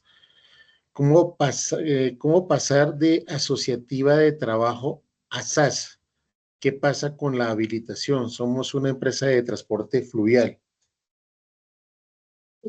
Básicamente, todo lo que sea transformarse debe cumplir con los requisitos que previamente las partes han establecido. Recuerden que aquí nos partimos y partimos de la base de algo que es la autonomía de la voluntad privada, y esa autonomía de la voluntad privada viene de lo que las partes establecieron en el contrato de sociedad, en los estatutos, en el documento de constitución, cualquiera sea que haya sido. Entonces, cualquier cosa que los asociados quieran cambiar en el mismo sentido de transformar la sociedad, viene de la mano de las decisiones que ellos mismos previamente lo han establecido. Es decir, que se haya tomado la decisión en asamblea, que se haya tomado la decisión en junta, que cumpla con todos los requisitos y que deba corresponder el respectivo inscripción en la Cámara de Comercio. Entonces, cualquier documento, o más bien, cualquier intención asociativa que quiera volverse, transformarse en una sociedad por acciones simplificada, deberá ser inscrito ante la Cámara de Comercio del lugar donde obviamente tenga su jurisdicción. Ok, perfecto, doctor. Muchas gracias. Tengo el señor Walberto Torres, dice buenos días. En una SAS, cuando uno de los socios deja de hacer los aportes establecidos, ¿hasta dónde quedan sus derechos? Eh, el, las reglas para la mora en la entrega del aporte son de carácter supletivo, es decir, las normas lo establecen, pero la regla lo que establece es que son de carácter supletivo, quiere decir que las partes eligen. Entonces, una persona que tiene que entregar un aporte, si no entrega el aporte en el momento en el que las mismas partes lo han establecido, primero, si no lo entregó completamente, están en la potestad de retirarlo de la sociedad. Si lo que hicieron es, o si lo que hizo el que iba a entregar el aporte es entregar una suma inferior a lo que estaba acordado, la misma sociedad tiene la opción de disminuirle el porcentaje. Obviamente, el no pago del aporte es una de las causales por las cuales el accionista pierde sus derechos. El derecho del accionista de tomar decisiones, de ser convocado, etcétera, etcétera, se ve limitado frente a la no entrega del aporte. Pero las reglas las establecen los mismos asociados, bien sea con el retiro o bien sea con la disminución en el porcentaje. Son de carácter supletivo. Ok, dice acá, buenas tardes. Dice el señor RBN, bueno, no me identifica más, dice buenas tardes. ¿Qué entidad del Estado tiene la obligación de proteger a los transportadores formales contra la informalidad? Ahí sí desconozco, pero asumo yo que el Ministerio del Trabajo es el que debería proteger, no sé, la verdad, no, ahí sí no, se escapa un poco de mi conocimiento ese tipo de pregunta, no sabría decirle. Tratando como de llegar un poco más a esa pregunta, digamos que entre el Ministerio de Transporte y la Superintendencia de Transporte se están haciendo o ejecutando unas directrices, obviamente, llegando hacia todos los estados o a todos los sitios y regiones en donde se les está invitando, obviamente, a que las personas que son informales puedan volverse informales, dándole todos los beneficios y dándole los respectivos soportes. ¿Esto para qué? Para que toda la parte que es informal, a través de, digamos, de nuestra estrategia, logren pasarse a la parte formal y con ello puedan tener los respectivos beneficios. Digamos que estamos trabajando justamente en ese aspecto para poder llegar hacia esos entes y volver a normalizar todos estos aspectos para que todos queden, digamos, en la parte formal, que es, digamos, nuestra meta que queremos llegar. Me gustaría complementar la respuesta. En Colombia, la protección de estos transportadores fluviales frente a los informales, que es la pregunta del vigilado, básicamente está a cargo de las entidades del Estado.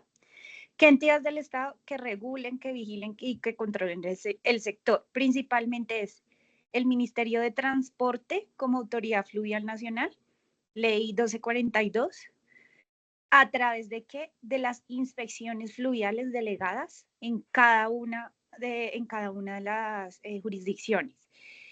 De otra parte, tenemos a la Superintendencia de Transporte, puntualmente a la Delegatura de Puertos, que es la encargada de la vigilancia, la inspección y control. Y finalmente tenemos a la Dirección General Marítima o DIMAR, también conocida como la Armada Nacional, que tiene la competencia específica en vías fluviales, sobre todo sobre el río Magdalena y la bahía de Cartagena. Entonces, básicamente, pues estas son las tres entidades que se encargan de la protección de transportadores fluviales. Sabemos y conocemos que es muy pequeño el porcentaje de los transportadores fluviales que hoy son formalizados y además de estar formalizados nos reportan información. Pero de aquí estos espacios para destacar aquellos que hoy hacen presencia, que hoy se unen a capacitaciones como estas, porque sin duda pues esto nos permite seguir articulando para tratar de controlar y sancionar a aquellos que están fuera del margen de los que hoy estamos, por ejemplo, en esta capacitación. No es un trabajo fácil, como ustedes saben, pues estamos hablando del transporte fluvial, de la Colombia profunda, en donde aún el Estado, pues aún con su mayor esfuerzo trata de hacer presencia, en este caso a través de los regionales también, que están presentes en esta capacitación. Sin embargo, pues es un aspecto retador. Creo que con esto queda evacuada la pregunta. Gracias. Perfecto, doctora, muchas gracias. Una apreciación bastante puntual al respecto. Muchas gracias. No veo en ese momento en el chat más preguntas. En ese orden de ideas, lo que vamos a hacer es que les voy a hacer llegar a través del chat un formulario para que por favor lo diligencien, que es revisando retroalimentación de preguntas de lo que hicimos. Por favor, nos responden el cuestionario, e igual como el formulario que se llenó ahorita de asistencia, nos lo envían para nosotros revisarlo acá. Te voy a hacerles ya el anexo. Permítame un segundo, por favor. Doctor Piedradita, pues si de pronto tiene algún otro compromiso, no hay problema si necesita retirarse. Muchísimas gracias Bueno, nuevamente por tu espacio y por su tiempo. a ustedes muchas gracias por el tiempo y cualquier cosa quedamos atentos. Un saludo y gracias por la invitación. Doctor Piedradita, nuevamente, muchas gracias.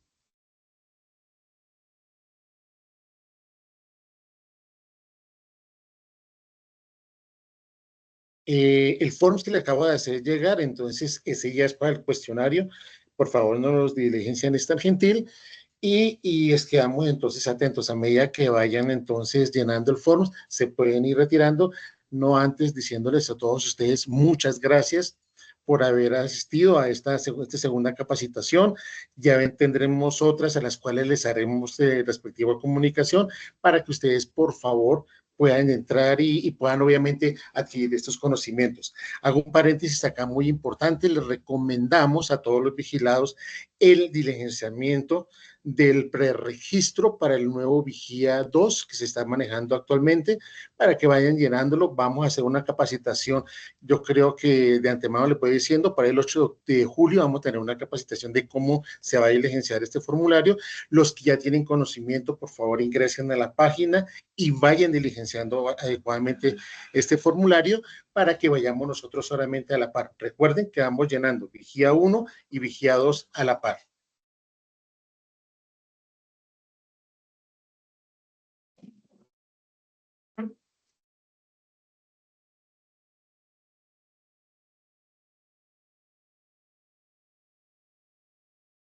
Me estaban pidiendo por acá otra vez el formato de asistencia, se los voy a hacer llegar nuevamente. Este último que estoy compartiendo acá es el formato de asistencia. Estimados regionales, por favor, no olviden diligenciar la asistencia a efectos de que Gilberto pueda evidenciar la participación de los que estuvieron en este escenario. Entonces, por favor, es obligatorio el diligenciamiento. También es obligatorio por parte de las empresas vigiladas de transporte fluvial diligenciar la asistencia, además del formulario de retroalimentación. Gracias. Entonces, son dos formularios, asistencia y retroalimentación de conocimiento.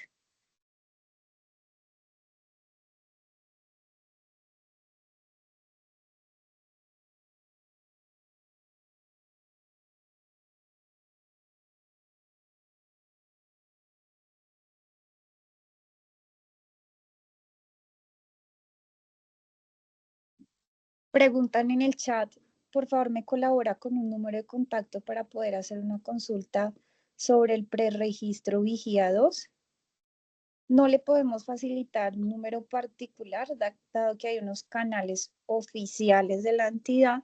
No obstante, ingeniero, no sé si tienes algún número puntual. Ya estoy consultando dos cosas. Ya le voy a compartir la página de la superintendencia. Ahí ustedes, de la parte del vigía, hay unos números telefónicos a los cuales ustedes pueden acceder y ellos obviamente con el mayor gusto les van a estar muy atentos para poderles resolver la consulta que ustedes tengan ahí. Ya les estoy ubicando el canal. Ingeniero, por favor, ¿puedes volver a enviar el formulario? Asistentes, por favor, verificar. En 9:45 se envió el formulario de retroalimentación. Está en un enlace de Forms. No obstante, ya lo volvemos a enviar.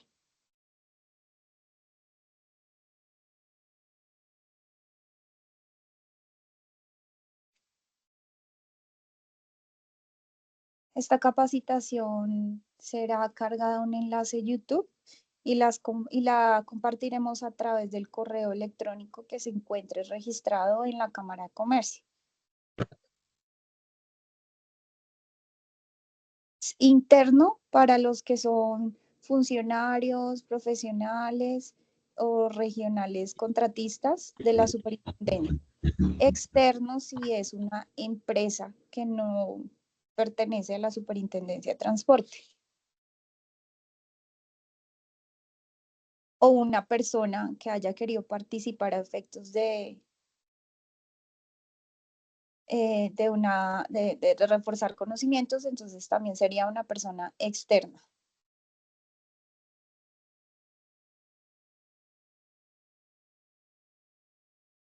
A quien preguntó si podíamos compartir un número de contacto, se le envía en este momento un enlace, transformaciondigital.supertransporte, a través del cual puede elevar su consulta.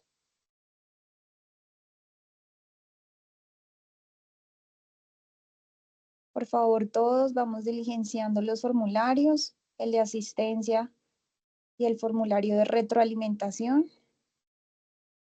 Se acaba de enviar el de retroalimentación. Acabo de enviarle el de asistencia. Perdón, Es el de asistencia y ahorita ya voy a enviar el de retroalimentación. asistencia.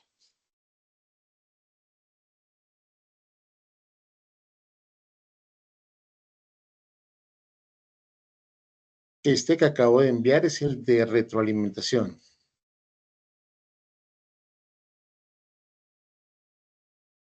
Ya a medida que pues, lo vayan diligenciando, pueden entonces ya retirarse de la sección. Voy a parar la grabación en este momento.